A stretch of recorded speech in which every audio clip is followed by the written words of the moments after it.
Hello! Last weekend I attended Emergency and CPR training. So many things made it relatable to the corporate world, especially when we think about the diversity in our workplaces. Let's imagine someone falls to the ground and needs help. And there are a lot of people around. Some people will take immediate action, some will want to analyze the situation first, some will wait for clear instructions, and others will be in shock and freeze. The person taking charge should look around, call others by their names, or if they are strangers, describe their outfit in detail before giving instructions. Debbie, call 911. John, fetch the AED. Mike, could you assist me with CPR?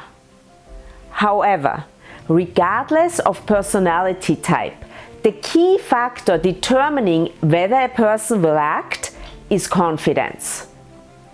If you are in a leadership position, it is crucial to understand who on your team excels in various tasks, especially in a crisis situation. Remember, when emotions run high, intelligence is low. Some people are better at getting into action and keeping their cool than others. Yelling and screaming won't help. It will only make it worse. How do you ensure you help people boost their confidence on a daily basis? It's important to recognize that we all have our strengths and weaknesses.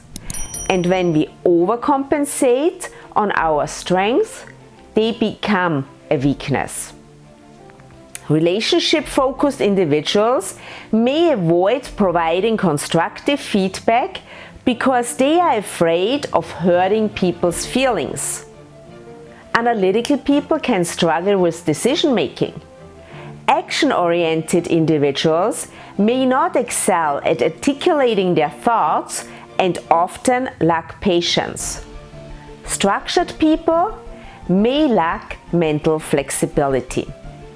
Crisis or not, make sure you get better at navigating diversity. This was my thought for today, and I will see you next week again. Until then, be happy, be healthy, and be at your best.